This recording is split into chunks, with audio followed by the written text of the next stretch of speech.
Merhabalar değerli izleyenlerimiz.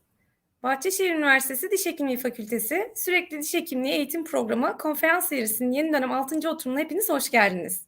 Bugün Bahçeşehir Üniversitesi Diş Hekimliği Fakültesi Restoratif Diş Tedavisi Anabilim Dalı Öğretim Üyesi Doçent Doktor Kalın moderatörlüğünde The University of Texas Health Science Center at Houston School of Dentistry öğretim üyeleri Doçent Doktor Yonca Korkmaz Ceylan, Doçent Doktor Shelley Patel katılımıyla gerçekleşecek olan konferansımız için Doçent Doktor Tuğba Toz Akan hocama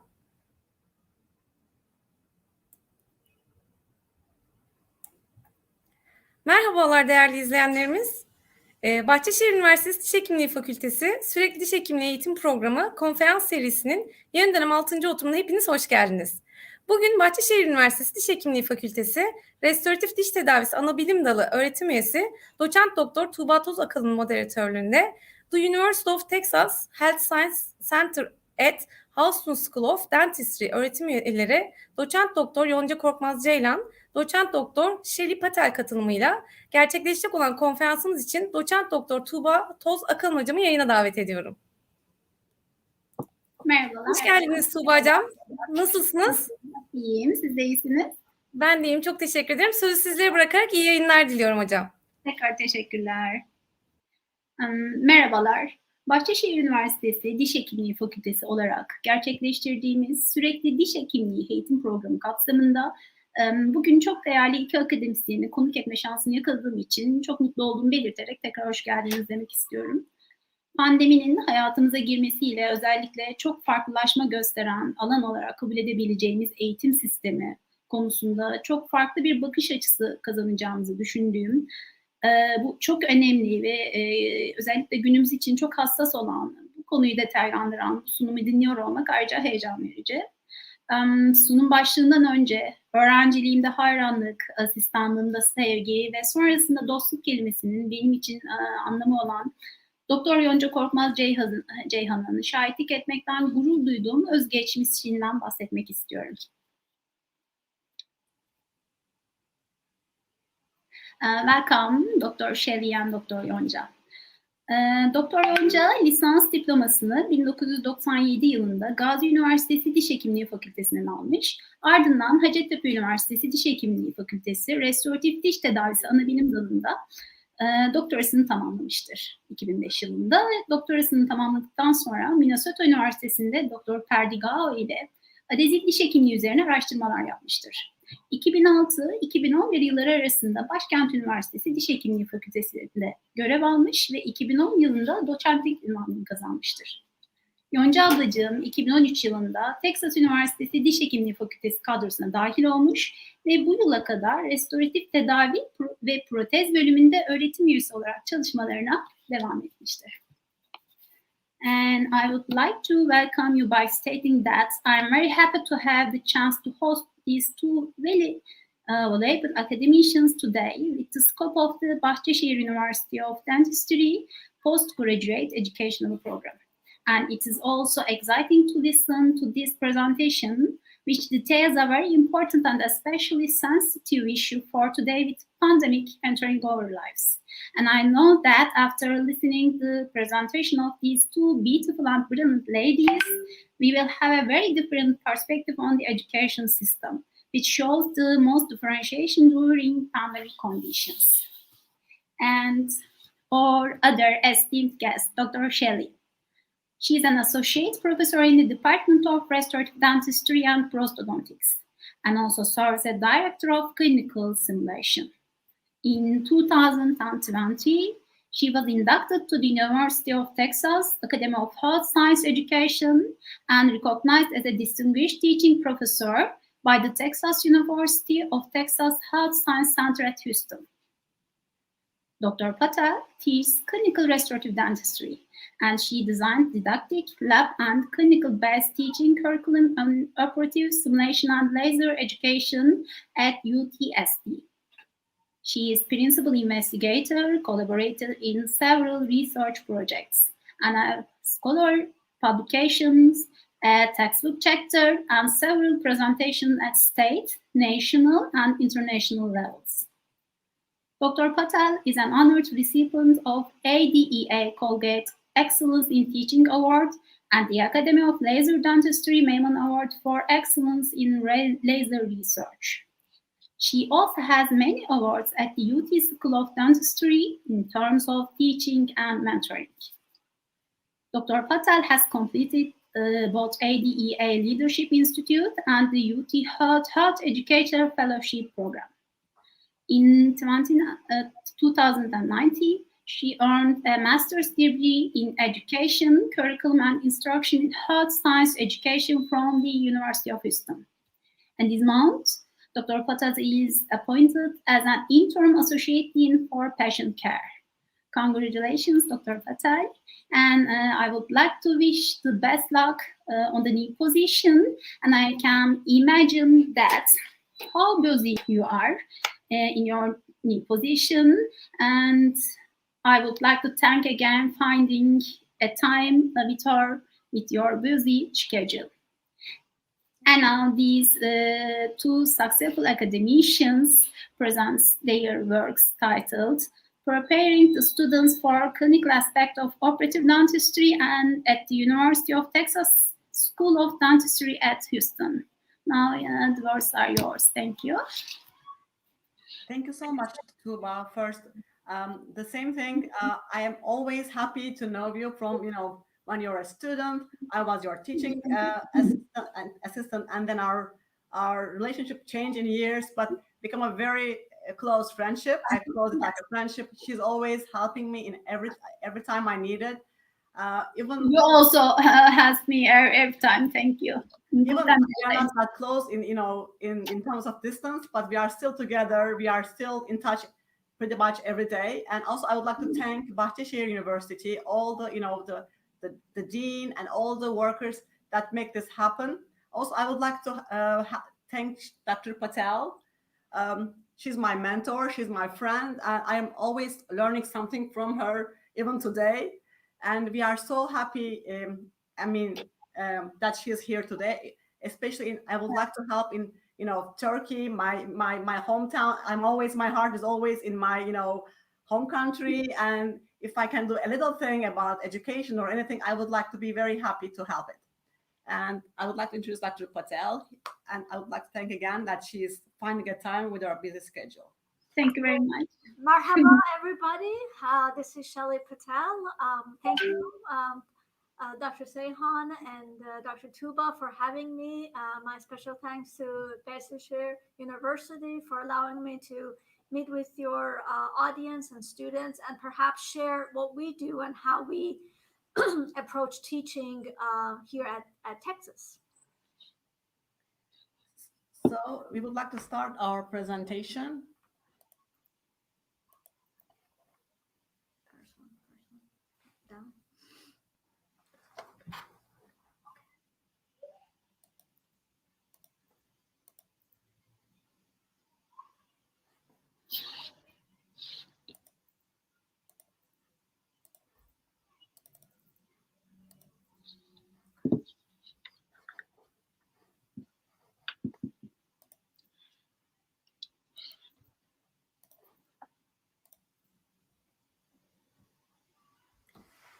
Hi.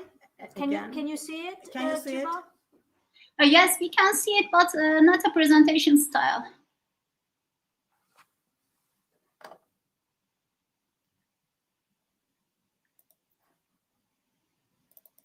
How about now? It's the same. Could you try the slideshow? Yes, it is on slideshow, so that's what. Then we can go like that if you want that. Let's see. Let's do this again. Let's try again. Okay.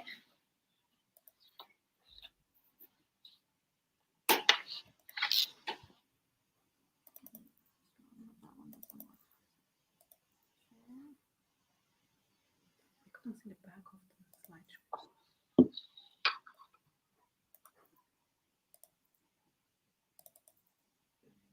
How about now? I'm waiting to see. No?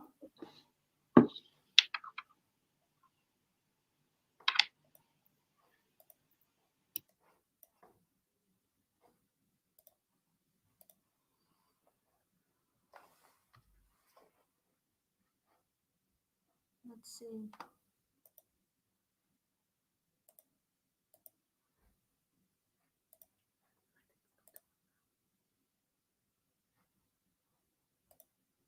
Can you see now? Yes, that's okay now, Dr. Patel. Okay. Preparing the students for clinical aspect of operative dentistry at the University of Texas School of Dentistry at Houston. So first, I would like to introduce you the school, the location, the mission, and curriculum, and then we're going to review the preclinical operative dentistry program, especially in the pandemic. So general information, in US, there is 66 dental schools. When I was in Turkey, when I first entered the dental school in 1991, there's only 10. I think now Turkey is also catching up with 60. I don't know how many now, but it's catching up 66, and there's many private and public dental schools. In 2015, there is 196,000 dentists in the US, and every year, 5,000 dental students is graduating from dental schools. So our school is in Houston. Houston is in Texas State, and in Texas, there's 3 dental schools, one in Houston, one in San Antonio, and one in Dallas. And Houston is not like a touristic city that Turkish people know, like Los Angeles or New York. It's mainly known as oil and gas, and as well as it's famous for medical center. This is the medical center in Houston. These all buildings are either hospitals or health science education centers. In UT Health System, we have a medical school. We have famous MD Anderson Cancer Center. We have School of Biomedical Informatics, Nursing School, Public Health, and our School of Dentistry. I said this is our new building, but today I realized that it's not new anymore. It has been almost 10 years, but it is still very new technology. Everything is more like technology-based, and I think it's still new for me. The University of Texas School of Dentistry at Houston has 4 main missions. The first and very important one is high quality education. Also, the patient care is, as a dentist or dental students, this is our main thing, to treat patients, and they prepare them to see the patients very well in the future. Also, we have a biomaterials lab and also center in our building. Also, we give a service to the public. Becoming a dental student at USD, first start with the white coat ceremony. Different from Turkey, they read the Hippocrates Oath in the white coat ceremony. I remember, I don't know if it's changed or not, when I was in dental school or when I was teaching in Turkey, we did this after graduation. But I think doing before graduation is a great idea, because in the first day, you are you're going to be a dentist, but you are starting at the dental school. You will see patients, you will learn ethics. I think that's a great idea to start with the white coat ceremony with the Hippocrates Oath in the same ceremony. So becoming a dentist is a long road in US. After graduation from high school, you need to go to a college or a university. It can be anything. You can study biology or engineering or business, but you need to complete these courses like chemistry, biology, organic chemistry, physics, English, biochemistry, and statistics, as we did in the first year in Turkey. So after college, or when you are studying the college, you have to take this the famous DAT test, which is mainly focused, I think, on ability and information about general aspects of health sciences. And then you need to do service. Service means you need to prove that you like to help human beings. It can be anything. It can be paid or unpaid, but you need to do different types of services when you are in the college if you think you want to be a dentist.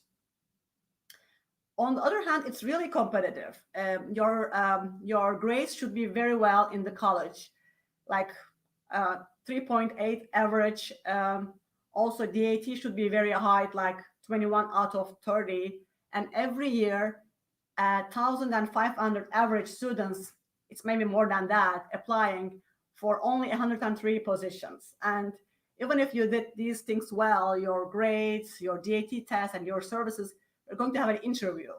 And then this interview committee should have a feeling that you're going to be a good dentist in the future. I think this makes a difference than having all these things on the paper, but making sure the committee that you are going to have a chance in the dental school.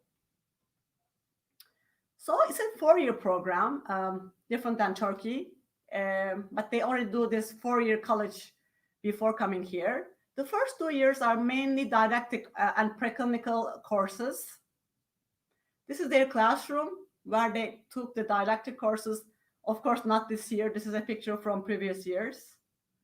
And this is their lab, again from previous years, when they sit together. There's no distance, as you can see. The first one is the Preclinical Lab, and the other one is the Simulation Lab. The first one they use mainly on the waxing and some benchtop operative exercises, but in operative dentistry, they are 90% working on the Simulation Lab. This is their first and second year, their didactic and preclinical courses mainly. They started operative dentistry in the second semester, in a spring semester in the first year, and they will have another semester in the second year in the fall, and then in the second semester of the second year, they will continue. They just have a smooth transition to the clinic. You can see here which classes they take in the first and second year. As you can see, this is very full of lots of didactic courses and labs.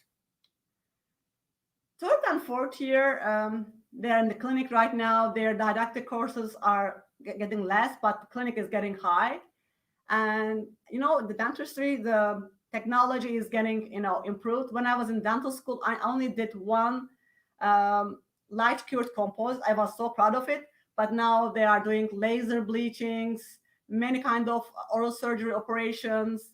They are working in the many different areas, and also digital dentistry is very coming and popular every year in dental education. This is their third and fourth year. As you can see, they have less didactic courses, but they are more advanced level. For example, in the third year, they are learning how to manage a dental practice, which is very important. When I was back in Turkey, we didn't have any classes like that, how we manage a dental office, or also all oncology. It's also a very interesting course. And fourth year, there are only few didactic course, but the things staying the same is you have to finish all the requirements in the clinic to get your diploma. You have to finish all the requirements, all the pros or pediatric dentist requirements to finish a school. This remains the same.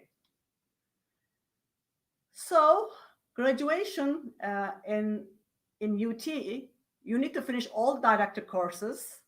You need to finish all the preclinical laboratory courses to get in the clinic, all the clinical requirements.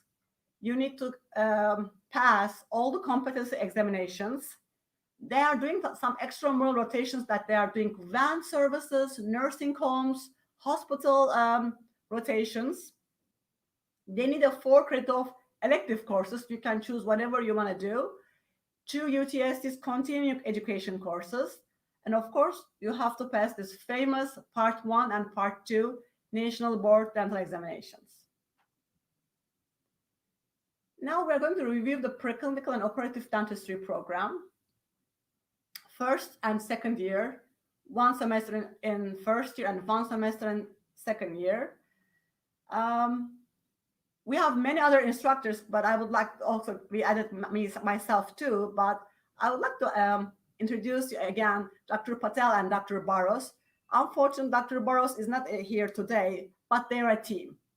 especially when you're in the academia, when you are doing a research or when you are leading courses, you cannot do it by yourself. There's someone that you are really, really, good relationship that you can support and grow together. I mean, I'm in the academia maybe 20 years. I never see in my life here or in Turkey a collaboration like this. They are really team members. And in the first year, Dr. Patel is the course director and Dr. Barros is supporting her in the lab. In the second year, it's the opposite. This year, Dr. Barros is the course director and Dr. Patel is the lab director. It's not only here, it's on the laser course and many other courses they do together. They are a good representative of is the teamwork to me.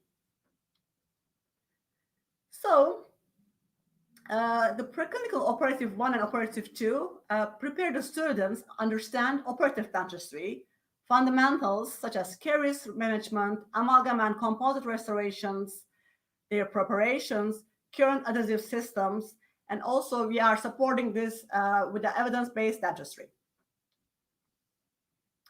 So students perform simple to complex operative dentistry procedures, first on the benchtop and then in the simulation heads, utilizing direct and indirect vision to simulate clinical operative procedures in dentistry. So as you can see, this is our simulation lab. It looks like a real dental chair. They have everything that you can use in the real dental environment. They are working on this in the first year and second year to get prepared for the clinic. So there is total 16 practical exams. We are giving marked teeth, in each exam that the students cannot do any tricks or other things. Exams are timed, but they have enough time every time to finish. And students cannot collaborate each other. They have to sit their place and they have to work by their own. In practical exams, they are using their work using this following criteria sheet. I really like this because as in dentistry, it's not like in math, like 2 + 2 doesn't make 4. Every patient, every cavity is different. But on the other hand, this is science. I mean, we are teaching the basic science in the first year that makes everything easy. If you look at this, criteria sheet, you can see, excellent, clinically acceptable, minimal clinically acceptable, and not acceptable. For example, if you have an open contact, this won't work. You need to redo it. This means if you are doing an non-contact restoration, you need to fail. Or, for example, there is 3 minimally clinically acceptable things. Does it also work well in the clinic? That's why we signed everything, like in terms of every aspect, and then the students doesn't get surprised what grades he gets or she gets. They never complain because they know in the criteria sheet as well. Another thing I really like is we do a group of collaborate team that use the same criteria to grade each tooth. We don't see which student does this cavity. We only see the numbers, and then we grade every aspect by the same grader. That makes everything fair. Sometimes even we are so collaborated, we cannot have the same idea. But in terms of, for example, cavity depth, everybody else in the same boat graded by the same instructor. So, of course, in dentistry, it's mainly about the lab portion. Your final grade, 70% is your laboratory grade, and then 30% is your didactic grade. So when the students finish successfully the operative 1 and operative 2 courses, then they can start to see patients on the second floor. And then again, every student has a cubicle like this. It's like personal. The student and the patient is there. Sometimes one student is assisting, sometimes not. And they work privately with themselves. So in 2020, we wake up in a one day, or we get prepared or not, COVID hits. Now, I would like to give this presentation to Dr. Patel, and she's going to talk about how we converted our curriculum to COVID. Thank you, Dr. Ceylan. So COVID probably hit Turkey a little earlier than it hit us, but there were talks about trying to deal with this virus in early March of 2020. So we had our spring break. We get a week of spring break in mid-March. So we went for spring break, and that Friday before the start of the week after spring break, we received a notification from the school that classes and labs are canceled. So it's like we left for spring break and then never returned, kind of deal. So, but it wasn't a break for us as educators. We had to come up with a plan, a very fast plan, so we would continue our students' education. We had in every class, we have about 100 to 105, 106 students. And at that point, this was March of 2020. So we were involved, our preclinical team was involved in teaching freshman dental students. So they had done amalgam, they had learned how to prep class ones, and they had to fill amalgam. They have completed that.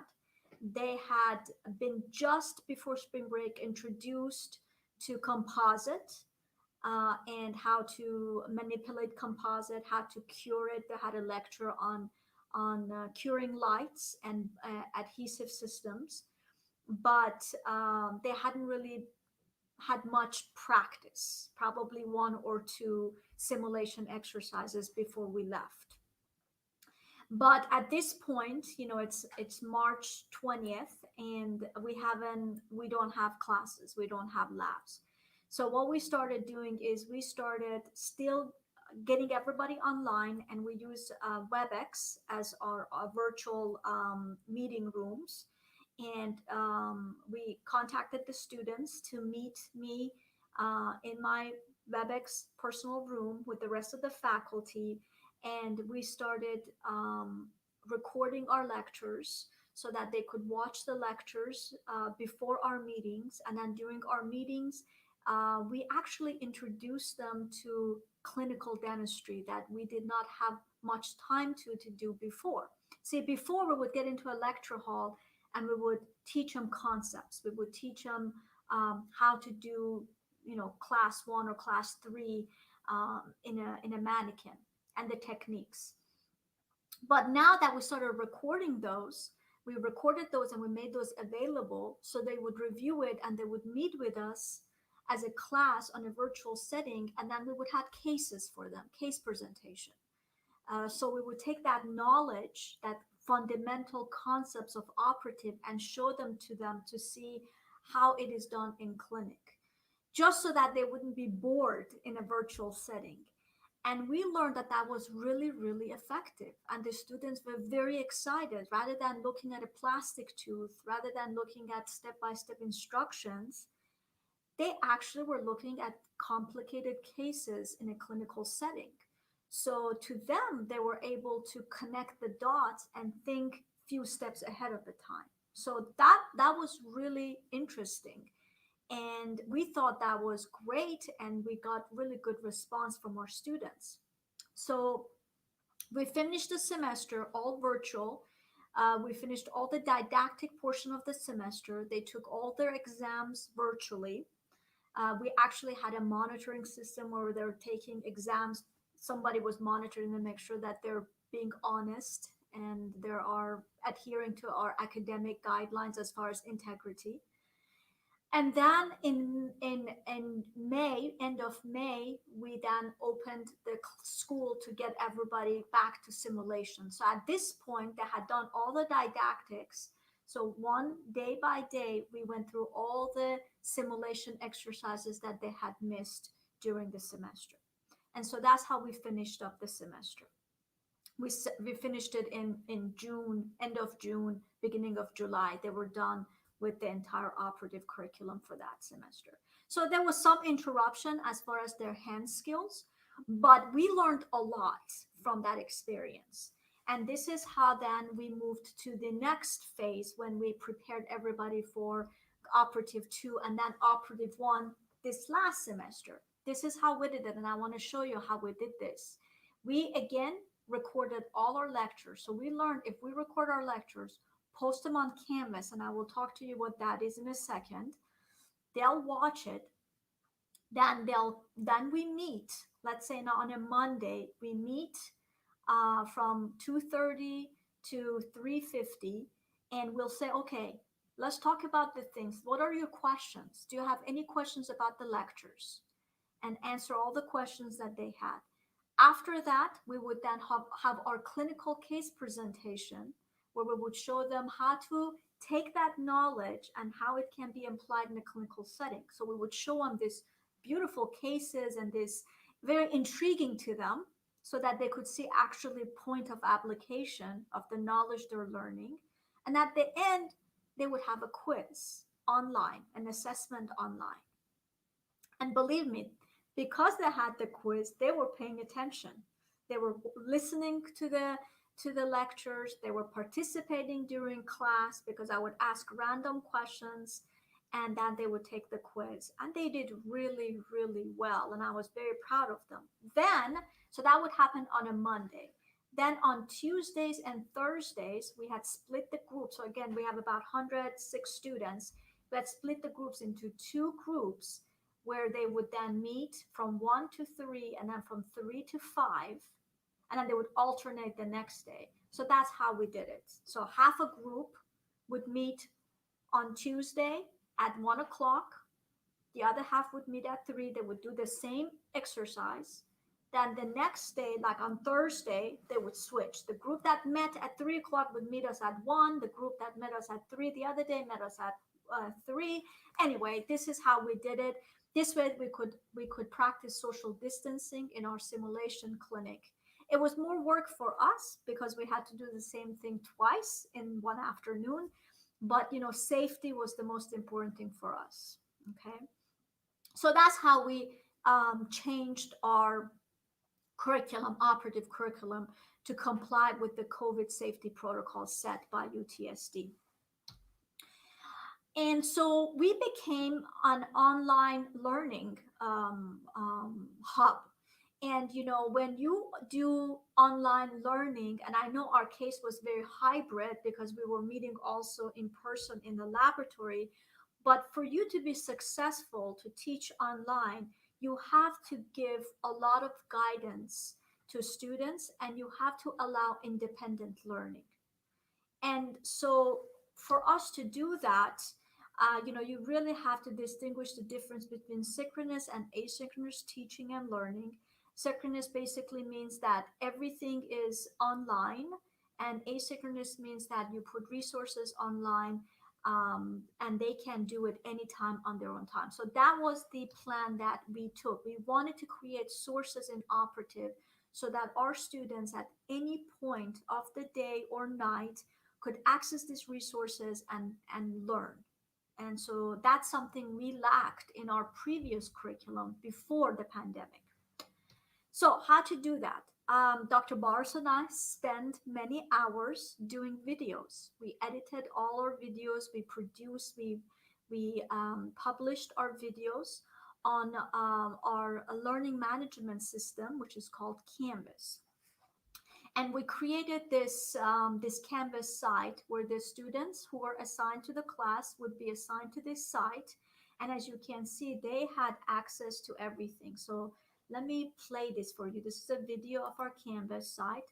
So you can see that here they'll go into a module. They click the module. You can see it says amalgam. So everything under amalgam was under amalgam, and there's composite. Okay, so this is how we organized it. Take it a little further. I think we have to go to the next. I'm sorry, we have to go to the next one. Then from here, when they place amalgam, block 1 and block 2 would show up, and under these blocks you can see the daily work, what was happening, what they needed to do. Same thing under composite. So everything was organized per day so that students knew exactly what they were responsible for before they come to class, all the videos and resources they had to watch, and step-by-step instructions what they needed to do. This is another video.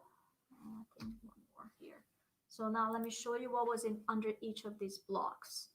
So for example, here we go January 5th. This is a didactic session. You can see that I'll tell them exactly where to meet me, all the recorded lectures that they had to watch. All you do is click on a lecture and the video would play. There it is. And they could listen to it. It's just me talking to them. It's just a recorded lecture of us. And then the handouts of the same lecture will also post it, so they could click on that and review it if they needed to. Any kind of axiom, this is our axiom training. These are the handouts. Any kind of other handouts that I wanted them to have access to, I can post them for them. And then also axiom training here. This is how to use our medical records, electronic medical records. So this was a video on how to put a treatment plan on their virtual patient once they get to the simulation. So everything was self-taught. They did not have to come to my office and learn. Everything was posted because, again, we are going to a virtual teaching. So we have to prepare our students, and we have to be prepared. If we are prepared, then our students understand that we expect a lot from them because we have worked a lot to get them prepared. And that was my goal.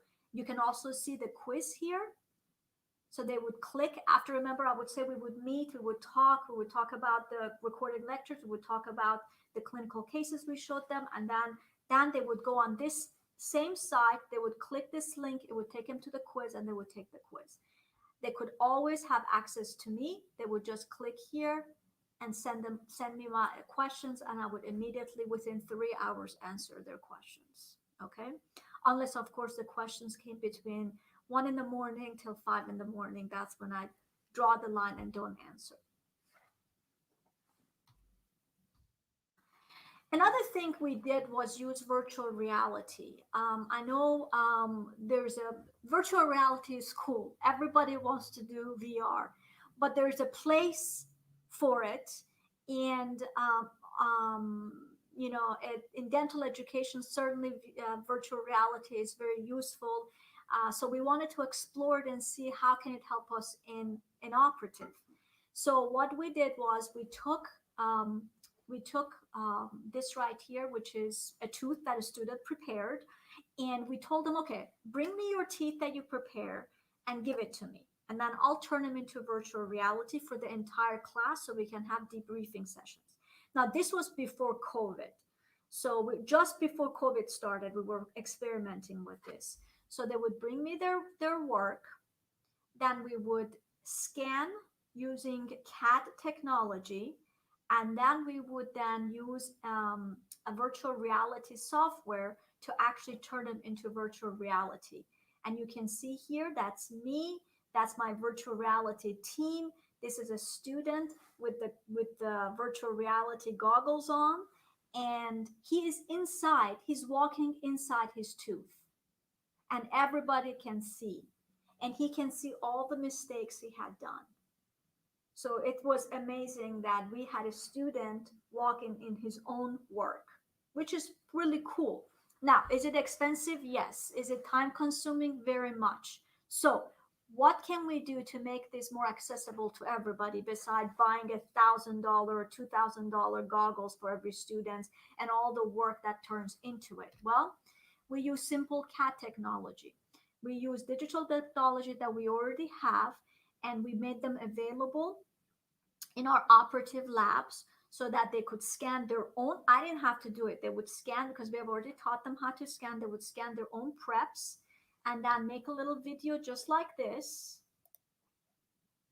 And then they had to do an assignment for me where they would take their tooth that they have prepped And then they would talk about the walls, like in this case, oh, I have divergent wall here. So this is a form of assessment.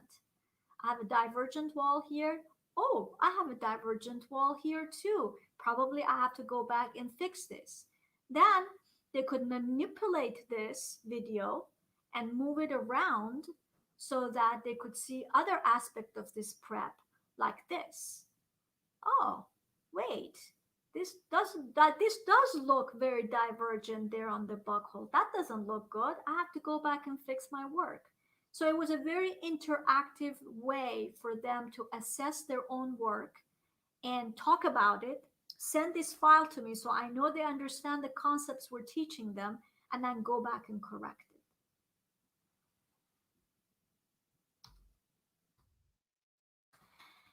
As Dr. Seyhan mentioned, there's a lot we can do to teach our students, and dentistry is not easy to teach, but one thing we can do is collaborate. And I have been very, very fortunate to have excellent educators like Dr. Barros and Dr. Seyhan at my disposal. So when I have ideas, they help me make it happen. And I hope that this was informative for you all. And as an educator, the one advice I can give you is think about when you were in dental student. For me, it was, I graduated 20 years ago. So 24 years ago, I took Operative 1. When I want to teach a class, when I want to teach a concept, I always think about me 24 years ago. And I wonder, how would I teach the young version of me in dental school? And then I let that guide me in my teaching. So I hope you can always put yourself in that place and you can improve your teaching having that philosophy. Thank you so much. We're open to any questions you might have. Thank you. Thank you so much for your nice presentation. I learned a lot. Thank you again. I have some questions. Firstly, to Dr. Yonca. I know that you have a chance to compare the educational system in also US and in Turkey. And what do you think about the preclinical education in Turkey in terms of operative dentistry when you compare it with the UT School of Dentistry? So very good question. Of course, in 10 years, everything changed. If I even compare the first day I come to here and today, there's many changes. If I even compare the back 20 years ago, it's a whole different world. But on the other hand, especially when I'm doing my PhD in Hacettepe, we really learn the basics in the preclinic. I really appreciate all my professors, all my instructors here. Maybe I couldn't say every day, but I'm really thankful to them because they really teach us the basics and also teach us how to learn new things and how to grow. Because I remember even in Hacettepe, they are always trying to add new things every day. That's why I think Turkey still is a very good, country who is always, trying to follow the new things and new aspects. I think pretty much everything. Thank you very much. And according to your presentation, this module system is looking amazing. It's amazing. And does it need to any workshop to learn, or do you have an IT employees to help make these modules on Canvas system? We do have an IT team, but I had to learn myself. Our IT team consists of 3 people, and to support every faculty member is impossible. And I basically had to, it was an idea that I had. It was something that, again, I wished I had. And so I just learned, played with the program, and got frustrated days, but it took me about 2 weeks to really sit down and think about it and learn. And then once I learned, then I was able to organize it the way I want it. Again, congratulations for these works. Thank you. I would like to add that Dr. Patel also gives us all the department as a small workshop to show the basics. I am the course director of dental anatomy. I would like to sit one day and then put maybe something's better, but it's really time consuming. You really just have to sit and do yours by yourself, I think. And we have also different systems to teach in online, but this system looks very user friendly, I think. And are your students easily learn to use this system efficiently? So because no other, there are Canvas that we use in all the classes, but because this was the most extensive use of Canvas that they had ever encountered at the beginning, they weren't using it, and they would come to me and ask me, and I'm like, "Have you looked at Canvas?" They're like, "No." I'm like, "Okay, let's go." So I would, remember in our simulation lab, they all have a monitor in front of them. So I would say, "Okay, let's click here, click there," and they're like, "Oh, it's all here." I'm like, "Yes, it's all here." So it took me about a month to get the students realize that there's a reason everything is there, and my expectation is, of course, I'm here to help, but if there's something that you're asking that is already there at your leisure, go and learn. So by end of the semester, everybody, all the students, and I think you agree, they had become expert in the Canvas, and they came to me and they said, "Can you tell other faculty to do the same thing you did?" Because now they're used to it. Now they expect it. So yes, there's a learning curve from faculty aspect. There's a learning curve from student aspect. But once you use it and realize how organized it is and how efficient it makes your day, how productive it makes your day, especially in a virtual setting when you don't have access to professors immediately, it's a no-brainer. Everybody's willing to use it. Yes, I would like to add that, for example, if you are doing a live demo when you forget it. Sometimes you go home and you don't remember the details, what the instructor did. But here, it's always there. You can go watch 2 times, you can stop it. Again and again. It's really helpful if you have videos, because it's really hard as a dental student to remember everything you learn in the school. But you have your nights, you can watch it many times. Some people learn from only one time watching, but some students need maybe 3 times. It's really helpful to be, always available on the computer. And I always say that it's very hard to do it on the first time. And maybe he or she can fail in the first time, and then later again try and watch the videos again. And it's very good to have a chance to watch these videos again and again. Yeah. And this pandemic contribute about this way in educational system, I think. We have again lots of videos, but I think yours are better than us. We are I doubt that. for now.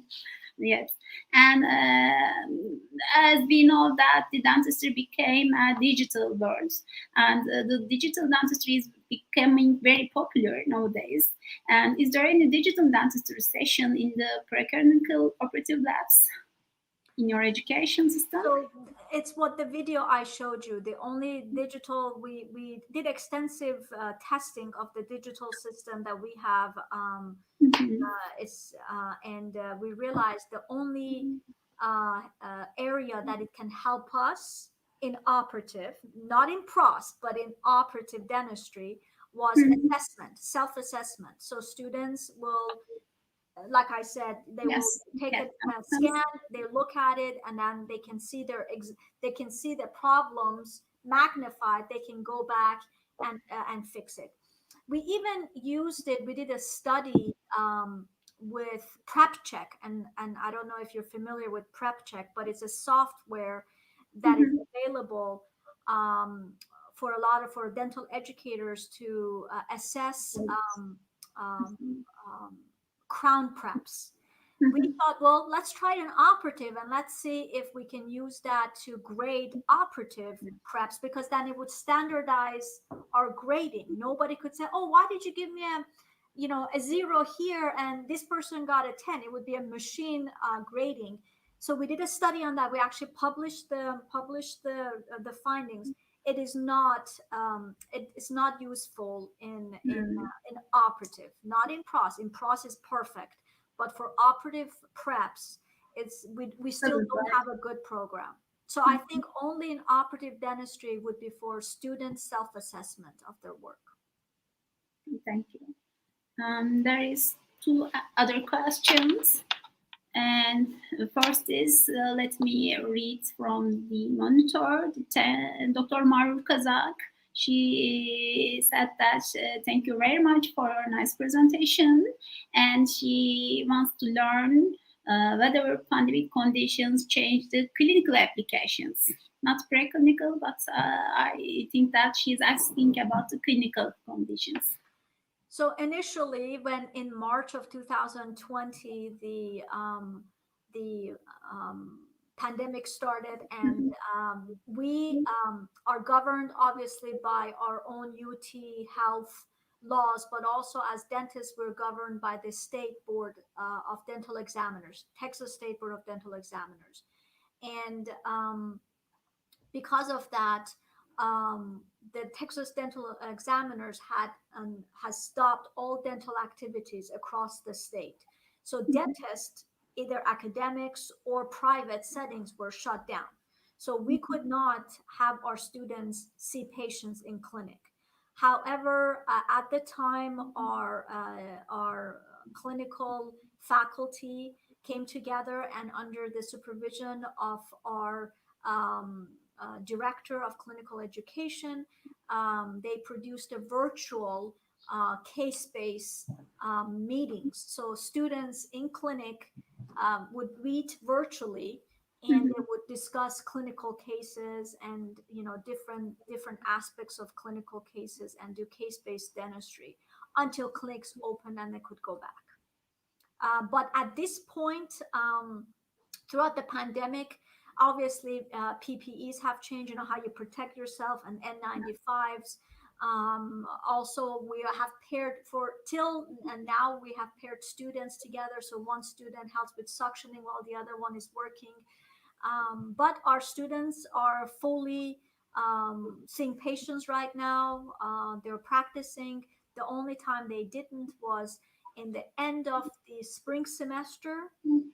And then in the summer of 2020, they went to clinic, but instead of patients, we had mannequins placed in their spot. So I don't think, I mean, our clinical education never stopped. It was continuous, either through virtual or mannequin. And then in the fall of 2020, we picked up again, and we started seeing patients. Also by March this year, most of the students get vaccinated. Yes. That's why now, I mean, we are almost back to normal, because all the students are already vaccinated, and we are back to normal. We hope we will get back very normal soon. And this is the second part of this question. Dr. Marur means that are CAD/CAM treatments increased instead of aerosol producing treatments? Well, I mean, for CAD/CAM, we use we have a very extensive digital dentistry presence in our clinics, and also in our preclinicals. We have a thread that's vertically connects the entire curriculum.